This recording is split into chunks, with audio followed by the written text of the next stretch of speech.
It is finally here. Hot Best Ball Summer 2025. There are tournaments everywhere. Today, we are going to be focusing on drafters who are offering some crazy deals on their biggest tournament of the summer. We'll get into it. Let's go ahead and let's kick off 2025.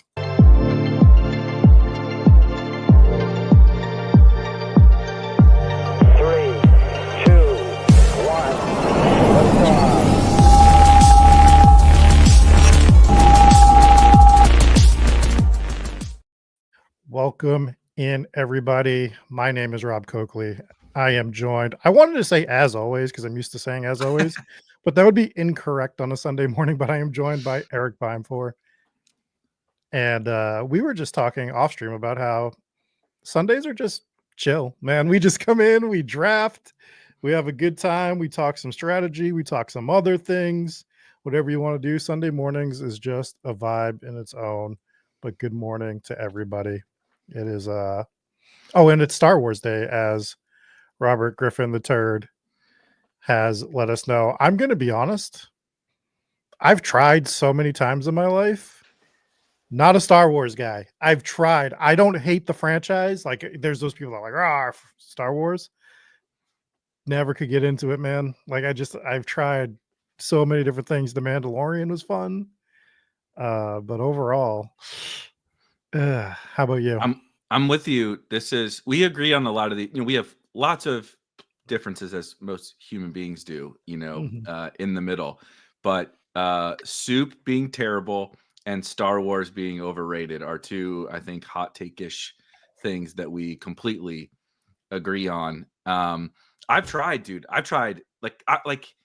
It's a kind of a thing that I would be interested in. It's from our kind of ish generation. They've done a good job trying to recapture, like you said, the Mandalorian and some of the follow-up stuff to re-energize and bring it more modern to the 2020s.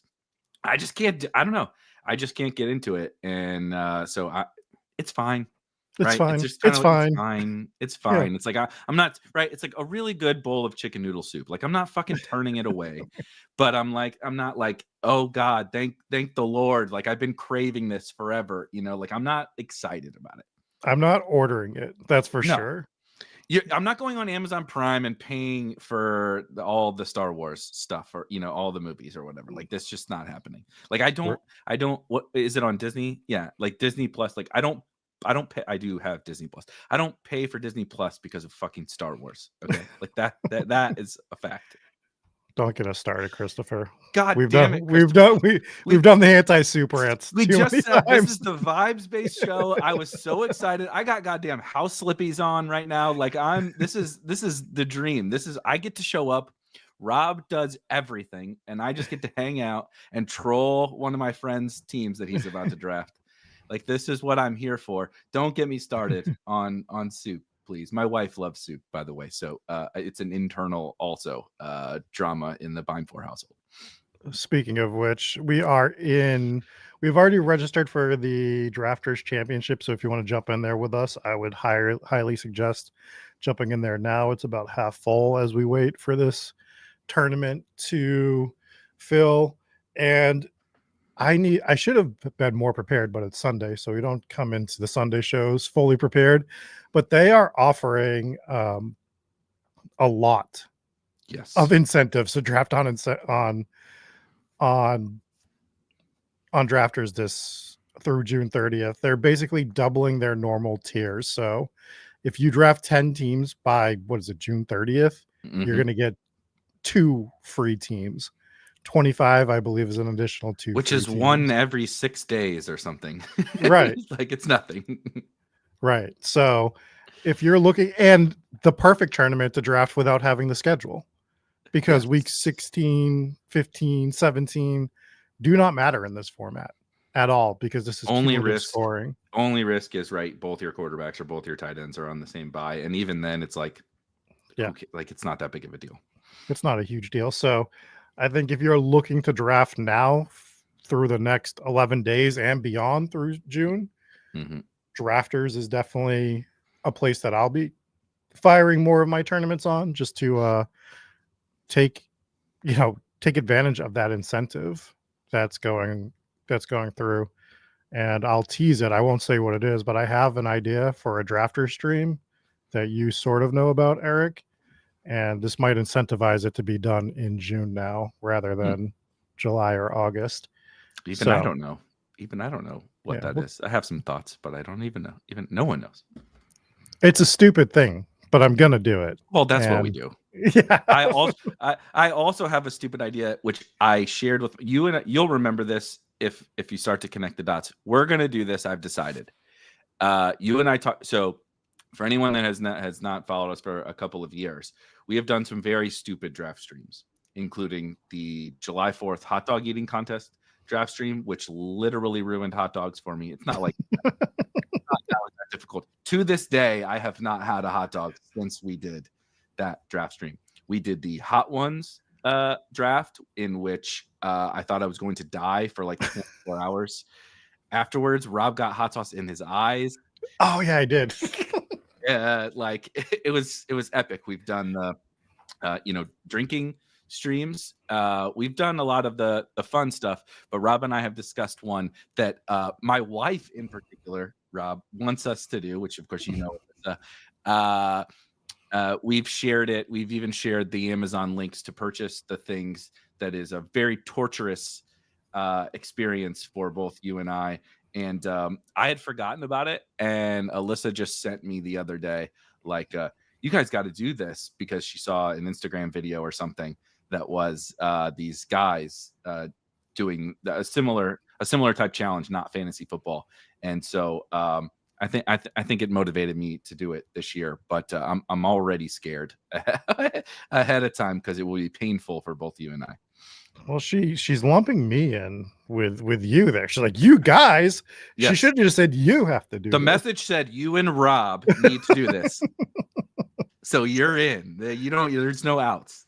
Yes. Look at this. We get the influencer 101, which is beautiful. Look at us. Paul Rudd. Yes. Also, but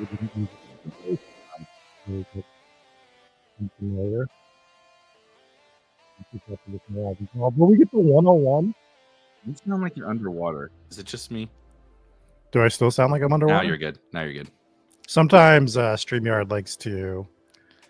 When you put the vibes on, they put you underwater. StreamYard is great. We love StreamYard.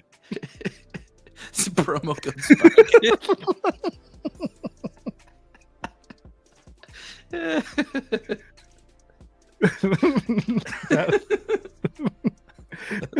Thank you. I never have problems using StreamYard. This is like people talking about Underdog, where they're like, "We love you, Underdog. Please." The Eliminator format. I swear, I don't hate it that much. Yeah, I'm not even going to start my thoughts on it. That's not a Sunday morning. Don't take the. I put the line out. Don't bite. Yeah, don't. I'm not going to bite. We got the 101 though. It's a good. What a good start to the.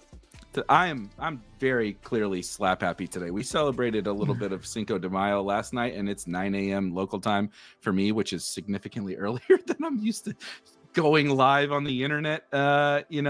And so we're having fun. But I see you've already drafted Jamar Chase, so I was curious about what your kind of like early first round stuff is. I assume you're in on Chase. Yeah, I would love to take Chase here. I think that. So I'm just going to draft him, and we can talk about it. So I would love to not be in on the 101 every year. Like it makes your life so much easier if you're not in on the 101. But Chase is such, as you've known historically, I like Chase over, say, Jefferson. Mm-hmm. It's so close, but if you had to give me one or the two, I just think that Chase's single game upside, although Jefferson has it as well. But Chase we've seen it so many times where he just takes over. Joe Burrow. And he's got Burrow. And it's just everything lines up. I'm with you. So my 101, I'll just take my my vitamins. I'll take my 8% Jamar Chase, be a little sad that I can't get a little more of him, and I'll do my crazy stuff starting at the 102 and move players around at that point, because there's so much I want to move around as it is at that point. You know, I can move Jefferson up, I can move Lamb up a little bit. I've pulled Nico Collins up to the 102 already just to see what those teams look like. So it's I'll take my Jamar Chase medicine at 101 and be happy with it, basically.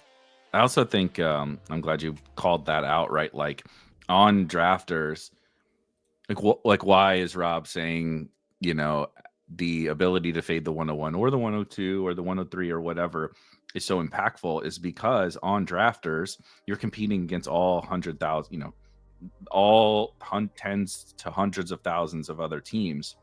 And being able to have the flexibility to move those guys around the board, like you said, take Nico Collins 102 because you're going to take a fade stance on the 102 is so impactful to your portfolio and giving you all of these outs to like, okay, I hit the guy, right? Nico is the guy in the first round. Nico is 2 years ago CD Lamb. Nico is last year's Jamar Chase. So I move him around the board, and now I find I have him with all of these second rounders, right? And the field has him with like, the overlap is nuts, dude. Like, especially at the turn, like 90% of Nico Collins teams have the same 4 or 5 guys on them. Yeah. And giving you the ability to have Nico Collins with, right, whoever with McBride, with whoever at the 2-3 turn is so powerful. Bucky Irving and you know, AJ Brown when he falls or something. Right. So the normal person would take Chase with T at the 2-3 turn, and you take Nico with T. Right. And it's like, you know, like Chase gets hurt or whatever. It's like, holy shit, the edge you just gained is absolutely monstrous. And so it's helpful on all sites for sure, but on draft or specifically where you're competing with literally every team in the tournament, it's so huge to be able to do that. So I couldn't agree more. Yeah, Nico's hamstrings won't allow him to be a top. That is totally fair. No argument from me though. You're not hearing Nico Collins slander. Certainly not on a Sunday morning on the show. All right, so we are back on the clock. Do you want to do something a little bit fun? Of course. Do you want to grab McLaurin and grab Jaden Daniels? Nice. I like it. Daniel's 42 on. Yeah. So he's like never making it back, and you're definitely not getting him with McLaurin. Right. This 3-man combo is just never happening. Right. So I feel like it's something fun to tap on occasion just to get a little bit of a different variation of the McLaurin Daniels team. Tebow. There goes my draft. That's what he was hoping for. So that's something I've wanted to do on a few different drafts, because people really have a hard time clicking Daniels over. This happens with the quarterback position more than any, where like if Josh Allen's still on the board, they have a ton of problems trying to click anyone that's behind him, including like Lamar Jackson. And then that happens for Lamar Jackson too. So pulling McLaurin up with Daniels, I don't think is going to be commonplace, especially right now in drafts. So getting the Chase McLaurin Daniels, and you're not really giving anything up to do that, I don't think. No, the 2-3 turn's really, really wide open. Yeah. There's lots of guys I like. No one that I think is like, oh my God. Like we've had the 2-3 turn where I'm like, I know we can get different, blah, blah, blah, but this guy is just such a slam dunk. And I don't really think that's the case. Cespian says McLaurin going to regress when he's not scoring 3 touchdowns on 4 catches, which is, of course, slight hyperbole, but he did have 13 touchdowns last year. I mean, we're not even like making the case that like McLaurin is a slam dunk here. It's just but like, what if he is still good? We know Terry McLaurin's a really good football player. We know Jaden Daniels is a really good football player. Like, if they just keep having, like, if they're just continuing to be very good and no one has them with Jamar Chase, like, that seems great, right? In a cumulative, especially on drafters. That seems really, really good on drafters. So I'm not even like arguing with the like potential downside of Terry McLaurin. I'm just saying, like, there's also upside, and if you're gonna do it like this, like what Rob wanted to do. I think it's great. Yeah, and then look at the receivers that go right around him and after him. It's Devontae Adams, who I do like, third round for the Rams this year. Same. But there's question marks. There's question marks with Harrison. JSN has a ton of question marks. Tyreek Hill is probably dust, in my opinion. Rashee Rice Also might be in prison. Might be in prison. I don't know if I can click Rice in the third round on drafters right now. It's interesting. That's an interesting conversation, actually, because I mean, we both do love Rashee Rice, and I also think he's very underpriced. But the drafters point is fair. All the latest suspension stuff is making it really, really sound like he's not going to get suspended this year, which helps. And then, it's just like all the drum beat, if you will, around Rice is just like, I don't know. He seems healthy already. In April, he was healthy. In March, he was healthy. And now he's not going to get suspended. So, but, that's why he's rising, right? That's why he's rising. Right. So, and I don't think he's going to get too much more expensive than this. I think it's tough. He's not going to leap Devontae and JSN and stuff. So, right. All right. We are coming back on the clock here in a second. The board is looking like James Cook, Marion Hampton, a couple of quarterbacks, which were fine, not taken. Cortland Sutton, fourth round, which I know really just angers a lot of people in the draft streets that Cortland Sutton's in the fourth. I also don't like him in the fourth because I really liked hitting him in the seventh or eighth round last year when everyone still hated him. It was great. I was like, I'll take Cortland Sutton in the seventh almost every time. Thank you very much. And there's not upside for a player coming off a 13 touchdown season. I mean, that's just objectively not true. He can catch more balls.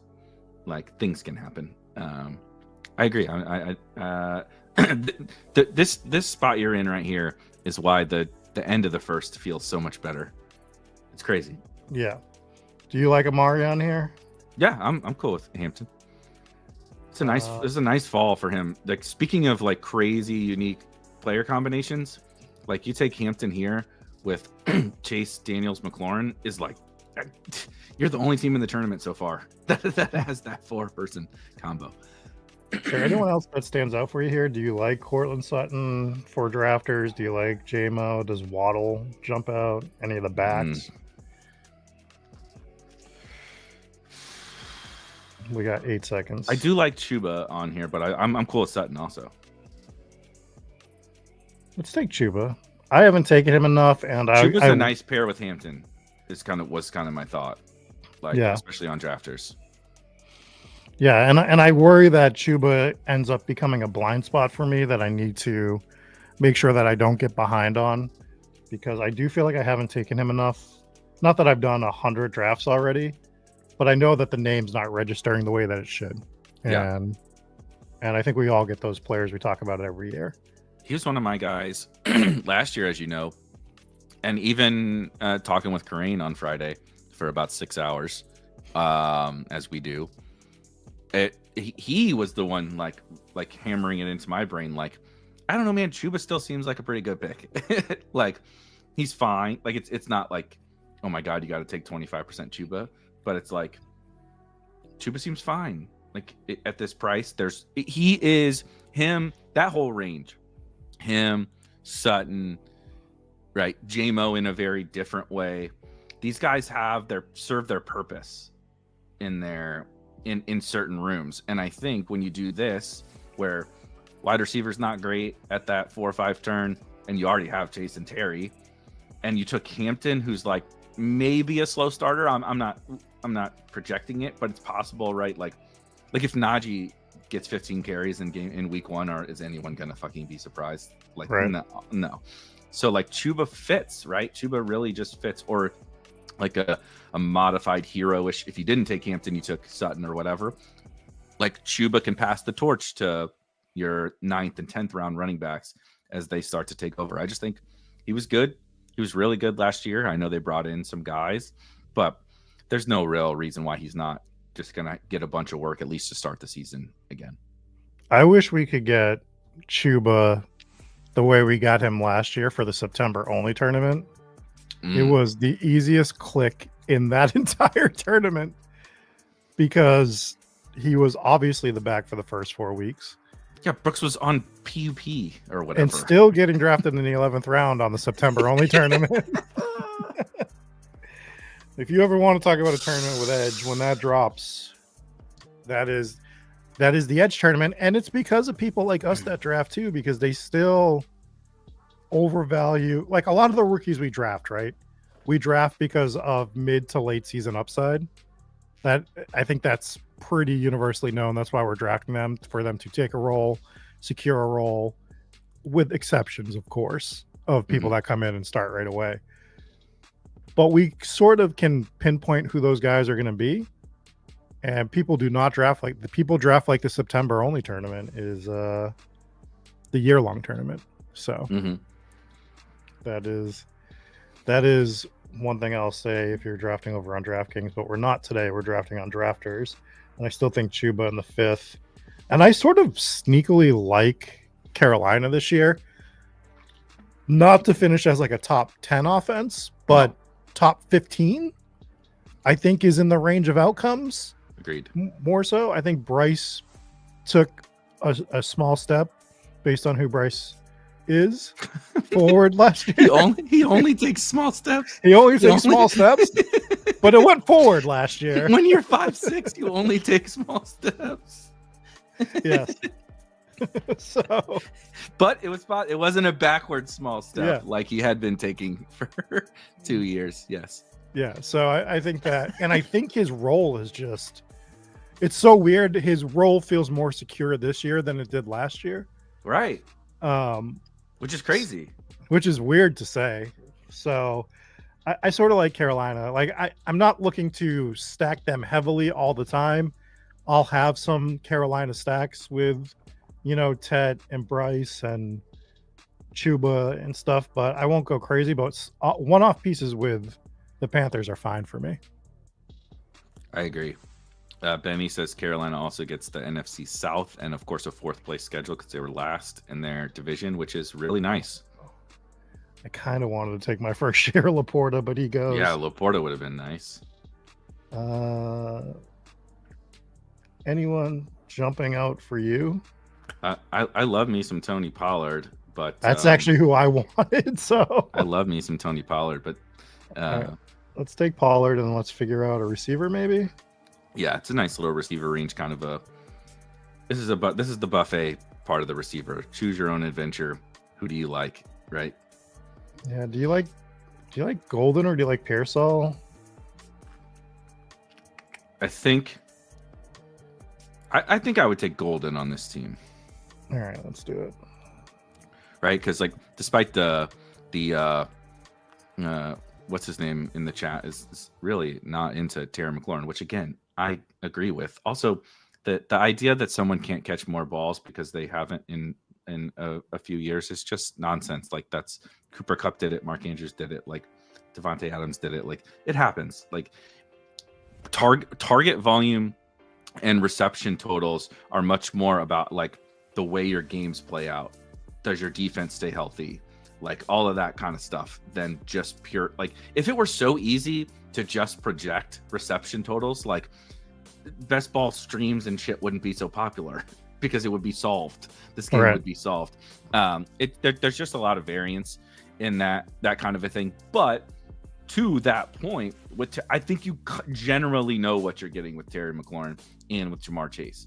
Like we know what their roles are. We know what their offenses are. Right. The reason why Terry McLaurin has risen up is not just because he's good. It's because Jaden Daniels is going into year 2 and might be a top 5 quarterback in the NFL. Right. It's like you might be getting this superstar quarterback. And so I feel like you can take a Golden, like take that shot on a Golden and just say, this is, I went kind of running back heavy, right? And a quarterback. I need a swing of what if Matthew Golden is a superstar? Right, type thing. It's like next year we're drafting Matthew Golden in the 2nd round because he's the alpha wide receiver on the Green Bay Packers. That's not my projection, right? I hope I've made that clear for the last 3 months that I'm not a big Matthew Golden guy, but he's a first round pick wide receiver. And if there's nothing stopping him from being a fantasy smash if he's really, really good. So that seems like a great bet on this team. Are you going to have any 7th round Baker Mayfield? Because I don't think Dude, it's so frustrating. I want the Bucks. I love the Bucks. Like the Bucks are an awesome offense to stack, but my God, man, like why is Baker the only quarterback we've vaulted up in this? Like before Mahomes here, way before Kyler and Herbert and Purdy and May and all that kind of stuff. Like it's rough. Yeah, I don't know if I think he's like the slightly cheaper version of Joe Burrow for me, where it's like guys I would love to be able to draft, but I'm just not going to. That's a good comp. He is like cheaper Burrow. You're like, I like him, but at what, like, the price is crazy. Yeah, I mean, I'd still like Baker a little more than Burrow in the sense that obviously he's cheaper, but I feel like there's more ways to pair Baker.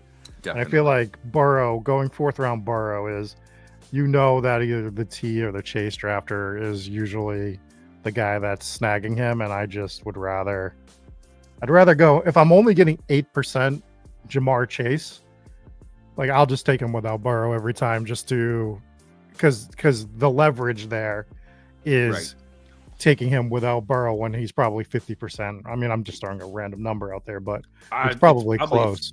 It's probably 40 to 50. Yeah. Yeah, with him. So I think my preference is to just to get as much leverage with that pick that I can, and that's the way to do it. I think one of the ways, anyways. We are coming back up on the clock. Things are gross, things are dire, and we're only in the 8th round.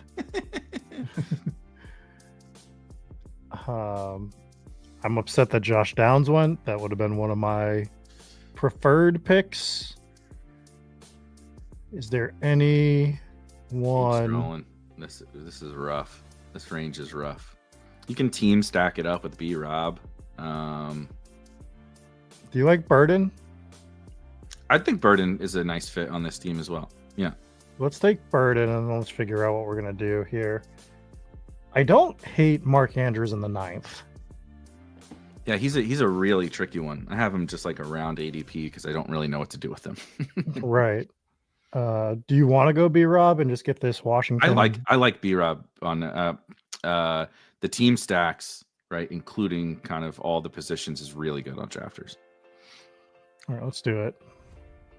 And we'll sort of push tight end a little bit more. I like pushing tight end this year. Like maybe turn this to a 3 tight end team that, historically maybe we weren't in love with.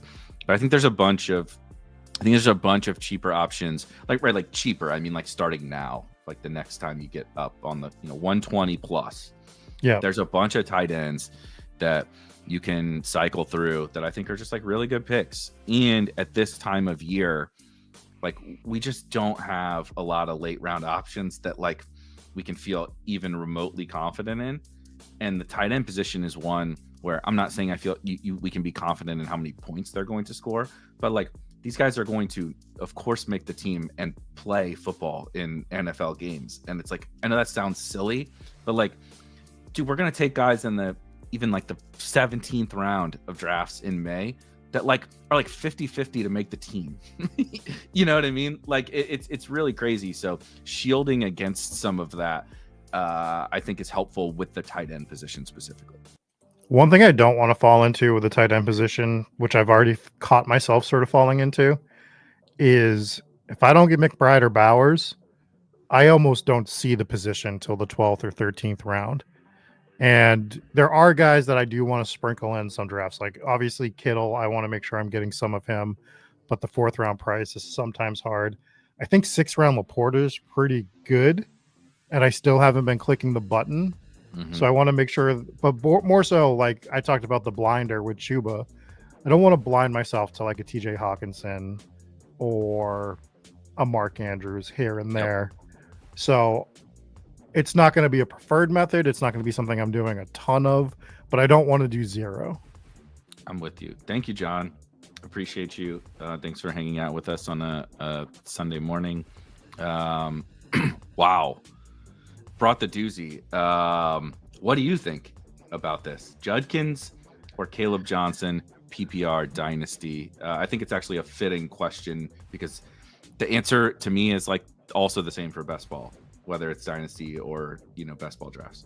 Well, I think overall dynasty, I think. Well, yeah, I do actually kind of agree. I think Caleb's safer. Like I think that like we sort of know what the role is for Caleb. He's a safer play, but what does your team need? And Judkins provides, especially for dynasty. Judkins feels like he could provide higher upside over the course of the next 3 to 5 years versus just getting another Najee from Caleb. You know what I mean? Yeah, like fair. Like you're gonna get your production from Caleb, but like when you're getting your production from Judkins, it could just be better, especially after this year, especially once we get to 2026. So I will say I was very high on Caleb as a football player. This is very close, right? So that's why it's a really good question. I'm gonna pound the table for Caleb here because I think he's a really good football player. Like I said in our pre-draft rookie rankings, I was very high on him specifically over Judkins. So I like him better as a football player. I think the Browns are in goddamn purgatory. Like purgatory might be nice in what the Browns are in. When suffice it to say, if you have 7 quarterbacks, I think you have 0. And they have a million quarterbacks. The Deshaun Watson contract is not something they can get out of. I know the Steelers don't have a quarterback either, but they at least have paths to getting one. And we know what we're getting from that organization. I really, really like Caleb. So it's not to slight Judkins so much as it is. I'm team Caleb there. all right, we are on the clock. We have 18 seconds. We have Evan Ingram, Tyler Warren at the top of the Ingram board. seems pretty good on this team. I've been wanting to draft some Ingram, and it just hasn't lined up. So let's do it. And I think we do need to take another wide receiver here. Yes, agreed. It's not great, but No. do you want to like swing? Coleman? Right. Do you want to swing on Kyle Williams, Coleman, whatever, or do you want to take a Christian Kirk floor type guy? I'd rather swing at this point. Do you have a preference? Kyle Williams. Let's take Williams. Keon's fine. I'm doing the thing. It could be anything, even a boat. Kyle Williams type situation. It's just give me the the probably bad unknown versus the probably bad known. You know what I mean? And that's what Keon is to me. It could be fine for Keon. It's just Kyle Williams could be anything, even a boat situation. Yeah. And with Chase McLaurin getting Golden Bird and Williams, there are some veterans later in the draft that big time that I like, including on the Bills, the Bills, especially including on the Bills. But there's other guys too that the term that Corain came up with, the chaperone, dude, so good. That I'm Artillery Frost. We need to make sure to credit Frost. Artillery Frost mentioned it on one of Pat's shows, and it's my favorite. It's genuinely my favorite new thing in best ball, the chaperone, and I've stolen it and built upon it with the au pair, however you say it. The fancy Artillery chaperone. Frost sounds like a scrapped Mortal Kombat character. Yeah. I've been rewatching. This is sad, but I've been when I'm working or doing something else, I'll toss on old WWE pay-per-views. Yeah. And that's it sounds like the old school WWE when all the characters were like the cheesy bit. He was a dentist. He's an evil dentist, and he's a clown, and he's a whatever. Do you remember the evil dentist name? Do you know who played him? Yes, I know this. I brought him up because he was just on one that I was recently watching, and I forget. I'm not going to be able to remember it on the spot. So it was Kane. Kane was the evil dentist before he was Kane. Yes. And he was Dr. Isaac Yankum. God damn it. I knew Dr. I Yankum. So. So good. And speaking of Artillery Frost, have you ever looked at the list of names that WWE gave Steve Austin for his new character?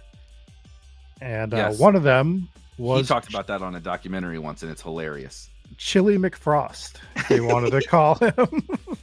He still doesn't pull any punches when Steve Austin is who Steve Austin is, and he jokes about like how awful the characters that they tried to like. His career was almost ruined because they were so it was a totally unserious operation trying to create his character. All right, so my God, we almost had Kirk fell all the way back to us. So this is a big running back area. We could get our 5th and sort of just take one more swing and be happy. Yeah. Is there one that stands out to you here? I mean, I like all of this range. Garendo, Ray Davis, Rashad White is fine. I pretty much like all of them. Let's take Rashad White. I want to take a little more of him. And is there a wide receiver here? I shouldn't say that. I am cool on betting on Keenan Allen like signing in a good spot, honestly, at this price. God damn, and the ultimate chaperone. Yeah, that's what I'm saying. But that's what I'm saying.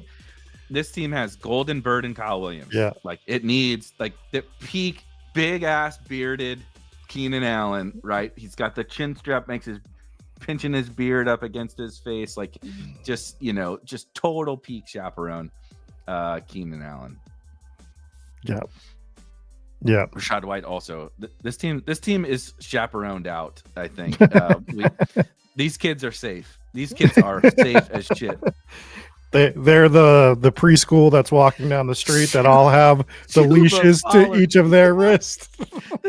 Keenan Allen's got the kids on multiple different leashes walking down, right? Him and Rashad White are high-fiving while they got their children on leashes going to the zoo or whatever. Luther Burden is trying to stop in the crosswalk, but he's tied. Luther Burden, yes, Luther Burden is that's why we needed the extra Keenan Allen chaperone, because Luther Burden is that shit kid that is just causing all kinds of disturbance. Yeah, just wrapping the string around all the other kids. Keenan Allen is the racist grandpa chaperone, the one you really don't trust because he's not on a team. That's true. The idea of Keenan as a chaperone is great. We'll see what the execution actually looks like. Oh gosh, that's funny. I love how like every draft, you just from round 10 to 13, it looks like someone shot the draft board because there's so much red. You don't want to draft any of these other positions, so people are just like, give me the quarterback. I know he's not a 0. Oh man, yeah, it does get tough. I mean, these will balance out on round 11. Trey Benson, Moxie, a man after my own heart. But I've been loving getting him in like the 13th round. It's been amazing. He's my most drafted player by far overall is Trey Benson. It's just I love Benson. I love, just like being able to get Benson on down. That's why it's so hard for me to go to running back heavy early. It's just like you said, like basically it really is kind of like Benson on, you could technically say Charbonnet or Pacheco, whatever, but like from Benson in the 130s, 140s, whatever he's going at, down to like, we'll never get him now, but that's okay because this team doesn't necessarily need him. Like down to Will Shipley is like, I don't know, man, every time I'm on the clock, there's a running back I love. Like every single time. So it's really hard for me to go to running back heavy when all those guys are available. Moxie also grabs J.K. Dobbins. He's not a player I've drafted yet, but one of those guys that feels right to take him now because he's going to end up somewhere. Dobbins, and he's not ending up somewhere to not play, is what I would say. So I don't know if that means that it's not till week 2 or 3, 4 when the injuries start to come in, but you would hope it's camp. You'd hope it's somewhere. And I don't know, like he's going to shoot up to unrealistic numbers maybe once he hits that landing spot, if it's during the off season. If it's a good spot. Yep. So something I would be cognizant of as you're drafting. Not saying you have to go nuts on it. God damn it. I wanted to take Ertz. I was hoping Ertz would fall. Yep. Not that I will be saying that much this year. Right. But this team, it was a good fit.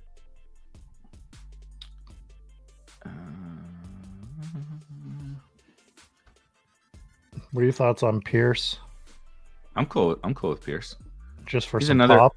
Yeah, he's another interesting that's another risky chaperone, but again, early season pop a couple times before Burden and Kyle Williams and stuff get cooking.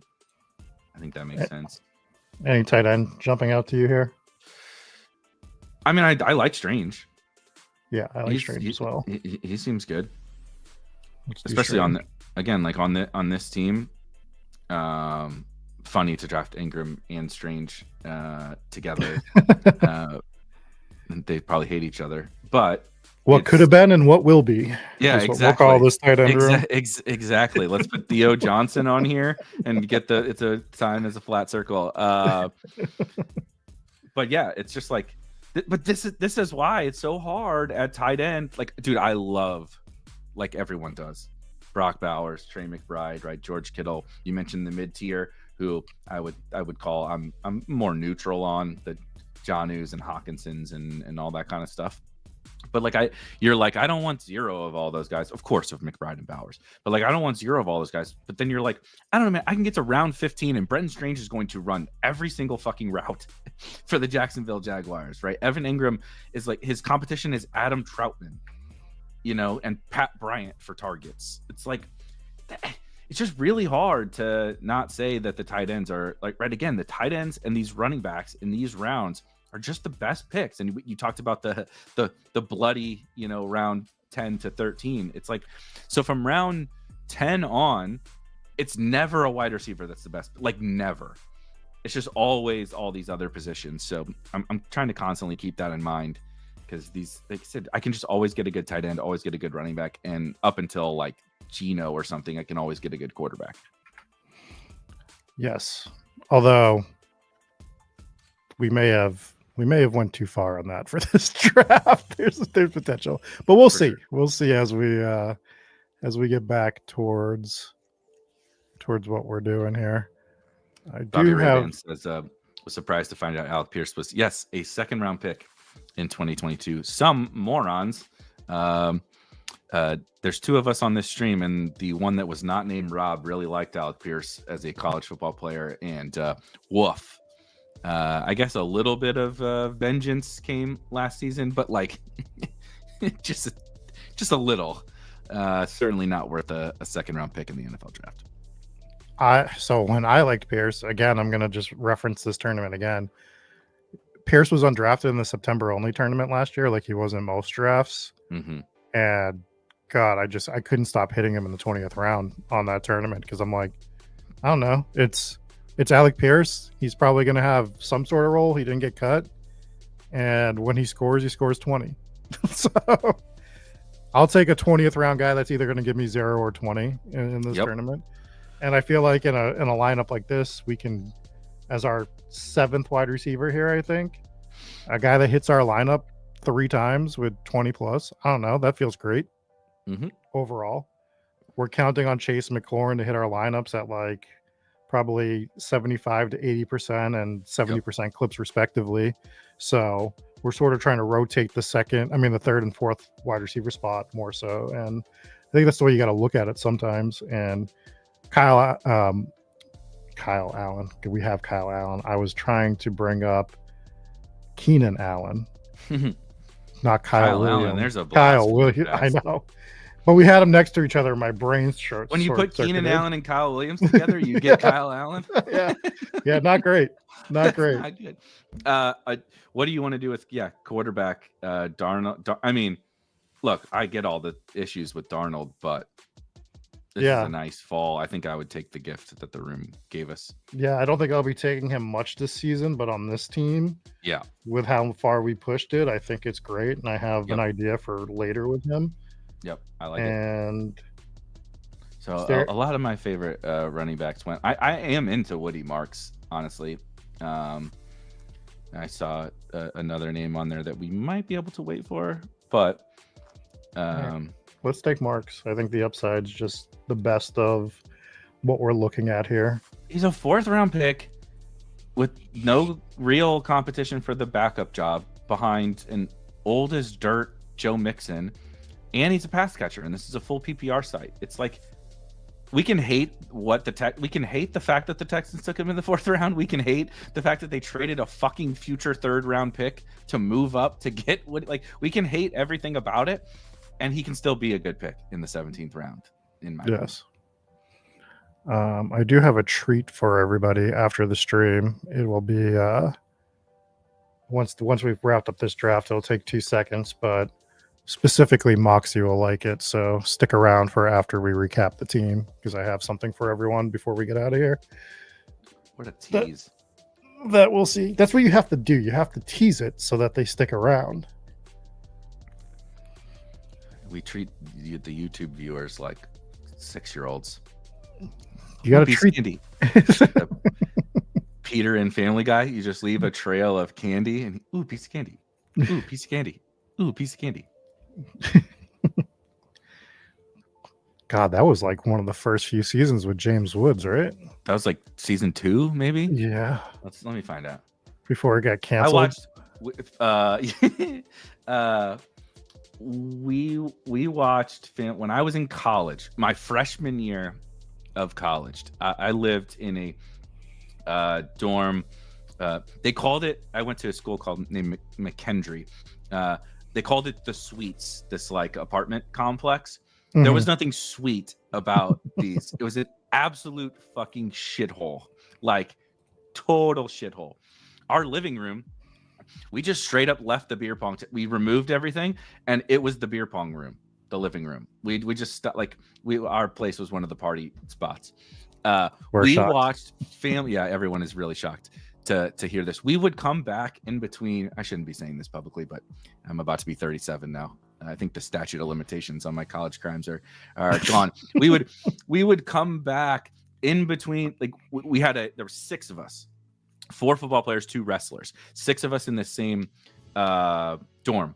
And we would come back. We kept a scoreboard in the living room where we played, like every time you would come back in between classes, you would play beer pong against whoever else was back in the dorm in like not in class. So there was just a big scoreboard of who would win the most one-on-one games of beer pong all year.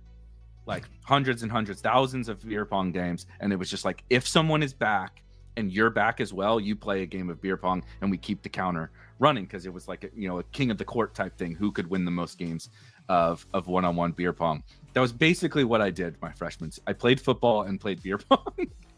Like there was not a lot else going on back then. But one of the things that was going on is we watched Family Guy like on fucking repeat. This is back when you had to have the DVD. The DVD. Yep. Like those DVDs got wrecked because we just watched Family Guy nonstop, like absolutely nonstop. 6 football players and 2 wrestlers. I'm sure that apartment smelled great. Oh yeah, my mom would not step foot in that place. Genuinely, like it's not hyperbole. She would not go in there. I think it's fair. God, I remember those days. My favorite party wasn't even a college party, although I've had season 4, by the way. Wow, season 4? Yeah, I can't much later than expected. Yep. My favorite party I ever went, like just a moment from a party. I'll say it after we get our next 2 picks in, because we are about to be on the clock. Right now we have a lot of running backs and wide receivers, but I also have a tight end. I would like to. Is Chig available? No. Long gone? What the hell is his fucking ADP on? Okay, never mind. Sorry, I should have done it before we started talking. Right. I do like Higbee, actually. You like Higbee? Yeah, I do like Higbee. All right, let's do Higbee. He's a good fit on this team, also. We have 6 running backs. Sean Tucker. Tucker with White. Rashad White. Yeah. Because if something happens to Bucky, they're both like insanely valuable, right? And you don't have to figure out which one it's going to be. They're both going to get more work. They're already talking. I was just reading an article yesterday about how they still did hype up how much they love Rachaad White, which is like, it's like the Cowboys hyping up Zeke. It's like, we get it, dude. Like he stinks. It's a sunk cost that you're not willing to get rid of. But like Rachaad White is definitely has his value. And if something happens to Bucky, Sean Tucker gets a ton more value. But I think they're going to play all three. Like week 1, I would bet they all play. How much is Sean Tucker? I don't know. But I the way they're talking about Sean Tucker, like we need to play him more. We need to get him involved more. Makes me think that they really like him. So I actually like taking both of the other 2 Bucks when you don't have Bucky on teams. Yeah, I totally. I think this is one of those years we have a team we do this with every year. But if you leave the draft with 1 Bucks running back, you can feel pretty good about it. Agreed. No matter which one it is, based on everything. I'm fine. Obviously, I love Bucky, but you can't realistically get 100% Bucky. So if you're starting to hit Rachaad White, if you want to hit Sean Tucker, I think that they are like just leaving with a Bucks running back feels good. Definitely. And Bucky is 155 pounds or whatever. So like it's possible that he misses games. Like I'm not projecting it like it's season-ending injury, but if Bucky misses a couple games, like that's like worth it. Right? Rachaad White is worth it if Bucky misses 3 games. I completely agree. My real quick party story that I remember happening, I was at a party with Jesse, as you know Jesse. Mm-hmm. And we were just sitting there drinking. The party was relatively normal. This wasn't a college party. This was early 20s though. And we didn't know the homeowner, but he was having a party because he had just got divorced. And a lot of people were drinking and she was trying to take half the stuff. So this guy in the middle of the party started a big bonfire in the backyard and decided to burn everything in his home, including the couch that just came flying around the corner while me and Jesse were standing there. We're like, where are you going with that? He's like, it's going in the fire. We're like, all right, man. Awesome. That's great. So that party was insane. Watching that guy just burn everything so he didn't have to give her half the stuff that is hilarious. Was incredible. So shout out to whoever that was, because I don't even know if I ever learned his name. That's an interesting legal strategy. She can't take half if it doesn't exist. I'm not sure I would hire his lawyer. I'll be honest with you. It was also the same party that I almost saw somebody get hit in the face with an axe that they were throwing against the tree. So overall, good night for it was a good observer party where you didn't want to be in the middle of anything. Not the party to be the center of attention. But a phenomenal audience party. Yeah, phenomenal audience party. I was really happy because we were in the middle of too many of the other stuff that happened at other parties. So this was a great to be a fly on the wall on this one. Oh, God. To be honest. All right, we're going to be coming I think it's definitely wide receiver, by the way, here. But who have you been taking at wide receiver late? I got some flyer names probably. I've been taking. See if they're gone. I've been taking flyers, but I have a guy. Holy shit! Elijah Moore got drafted in 2025. I have a name for you, and I'm you're not gonna like it. You're gonna hate it. You're gonna vomit. But I think it makes sense for this team, and you'll see why in a second here. I'm gonna start scrolling. Oh, I think I know. Okay. Because it has to do. Yep, I fucking knew it. I knew it. Because you said earlier that you have a name with when we took Darnold, so I was like, I know. He's gonna play, man. He's gonna be on the outside. This is never. No one ever tell anyone that this happened. I'm gonna delete this video as soon as we get done here. I think MBS is a completely reasonable pick. He probably should not be going in the 20th round. Honestly, probably should be higher. So I think you're going to see that in the preseason. You drafted Keenan Allen at 145 overall. He was not on a football team, and MVS is going to run like every goddamn route and is who MVS is, and he goes in the 20th. I think it's fine. Yeah, Also, I didn't see anything RGT. This is who I am. I didn't see anything. Like, I don't know what you're talking about. I was completely not near that fire if I was at Statute that of house. limitations. I did not steal a street sign when I was in that same dorm that we were talking about. I did not do anything illegal. It was 15 years ago, literally. Jesus Christ, more than like 18 years ago. All right, so at quarterback we went Jaden Daniels and Sam Darnold.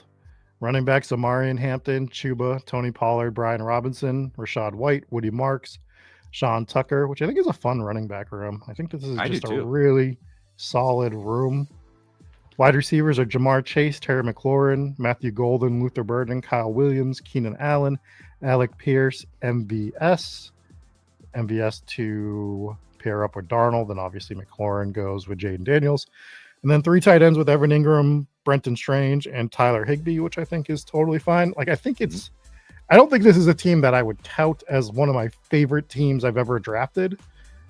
If I had any dissenting views on it, I think either Golden or Burden, maybe because we took Kyle Williams. Yeah. Maybe one of those two should have been somebody a little more stable. But I could have done Christian Kirk over Kyle Williams also, I think, right, when we did that, if we wanted to change that blend. If we knew we were taking Kyle Williams, yeah, I think Golden could become, I don't know, Diggs or whatever, right? Like, could become a veteran there. But I think the general, that's what's great about these kind of teams is, like you said, yeah, you're not slapping this on Twitter and getting a fucking 1,000 likes, right? Like, it is what it is. But this is like really well executed team, from like how the pieces fit together, how it got different at the beginning, right? It's instantly unique at the start of the draft. You take Hampton, and then you start to write Chuba, Pollard, B-Rob. These guys fit well together. You do the Bucks thing. You take a swing on Woody Marks, right? You take a swing on rookie wide receivers, but you back them up with Keenan and Pierce and MVS, right? You get your 3 cheap tight ends that all can just ping pong. You know, they're going to run every route on their team. Higbee, I'm into, especially more on drafters or your September only tout. Like, Higbee's going to rock in the September only contest because Ferguson's just not stealing that job to start the season. You know, in a playoff format, am I concerned Tyler Higbee is maybe not playing as much? Sure, of course. But here, right? Like, I think it all, like this, your lineup tells a story or whatever fucking cliche we want to use. But this one does, dude. It really does. Like, the puzzle pieces fit. Yeah. I think it's a very solid team. And this is sort of what I want to do a little more on drafters this year. I think that this has been my flaw over the last 2 seasons on drafters is still sort of drafting the way that I draft on other sites and not evolving enough on this site.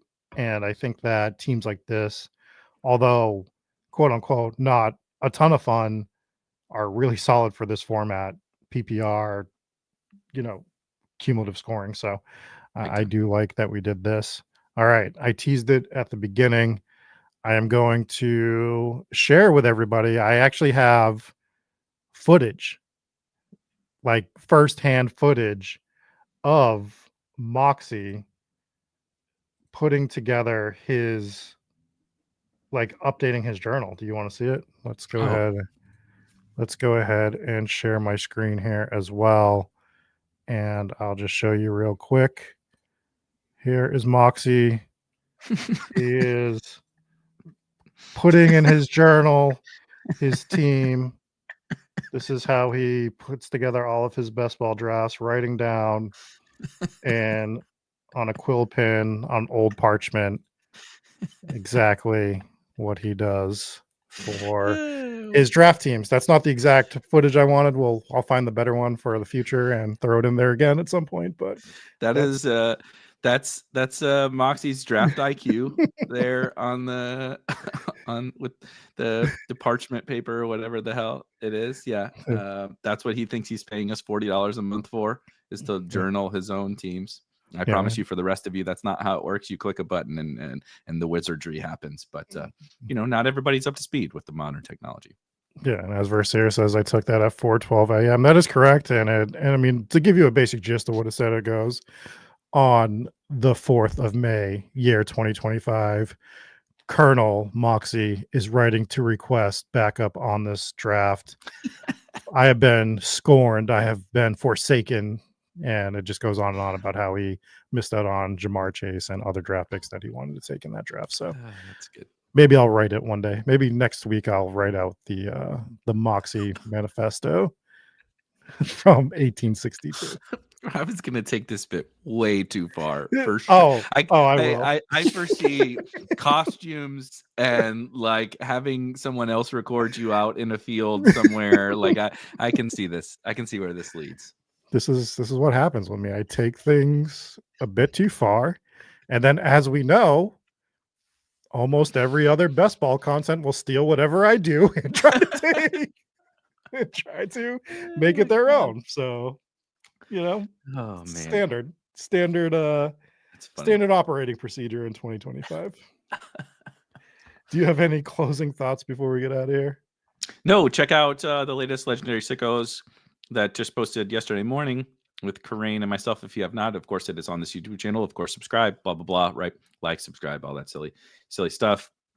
But it was a fun conversation where Pat and I dug into the most polarizing players on just in the overall player pool, right? And we touched on like a lot. And I think I love those conversations because it's not, I'm not like preaching, right? Neither Pat or I are like preaching on here's our take on this player or whatever. It's like, we're just like talking this shit through, right? Like how we're specifically trying to evaluate Travis Hunter, how we're specifically trying to evaluate, the Bears offense, right? The 49ers wide receivers, like how do we pick and choose from there? It's like, we're figuring it out on the fly too, dude. Like we don't have all the answers. We're going to talk it through. And so I thought that was a really good conversation. So check that out. And of course, hop in the Discord. It is still currently free as I try to troubleshoot moving it behind the paywall, but you probably got another day or so because tonight, Rob, is Blues Game 7. And I'm not to be disturbed as I probably watch my Blues lose. It's also Rockets Warriors Game 7. So we'll be sweating that also in the Discord. That's where I get my tilt out is like Blues give up an early goal and you'll hear me like motherfucking in the Discord because I don't want to put it out anywhere else publicly. I have to sweat the Rockets tonight, which isn't great, but we're going to. Series and we burned that ticket after Game 4 or whatever it was, but we're back, baby. We're back. Yeah. So I gotta sweat the Rockets there. My one, because I didn't draft as much NBA playoff best ball as I wanted to, but my one team that is getting through is a Celtics, Minnesota, and could be Rockets team. So that's fun. So I would like for the Rockets to advance so that team has a little more pop in it going into the second round. So the fucking Clippers last night, just man, if the Clippers win that game, I am like cooking with some real fucking gas. We are 5-star Michelin cooking if the Clippers win in playoff best ball, but it's not over. They forgot how to play basketball in the third quarter. Holy shit. I actually watched that game through the third quarter, and I was like, I thought I was watching the fucking Washington Generals. I've never seen so many turnovers in my life. And just like dunks. It was just like, it was like, did you watch Parks and Rec? Yeah. When they play the Eagleton team and Eagleton has Chris Bosh, and like it's like the actual shitty high school with a bunch of 5'6" white dudes, and then Eagleton has the Chris Bosh and like all these good players, and it's like just like block shot, dunk, turnover, dunk. And I'm like, what in the fuck is happening? Like, this is a Game 7. Like, how is this possible? They just completely shit the bed. And then hilariously, the Nuggets, like their Nuggets dumbass interim coach left his starters in till like the end. I'm like, do you know you play in 2 days against the Oklahoma City Thunder who haven't played in 10 days? Like, get Jamal Murray. He doesn't need to play 40 minutes. You're up by 40. I can feel his knees from here. Get him seriously. Aaron Gordon like sleeps in a bubble every moment that he's not playing in a game, and you're playing him 42 minutes up by 40. It was absolutely bonkers, but we will catch you in the Discord. We'll see you next week here on Sunday Sickos. I'll catch you guys later. Peace.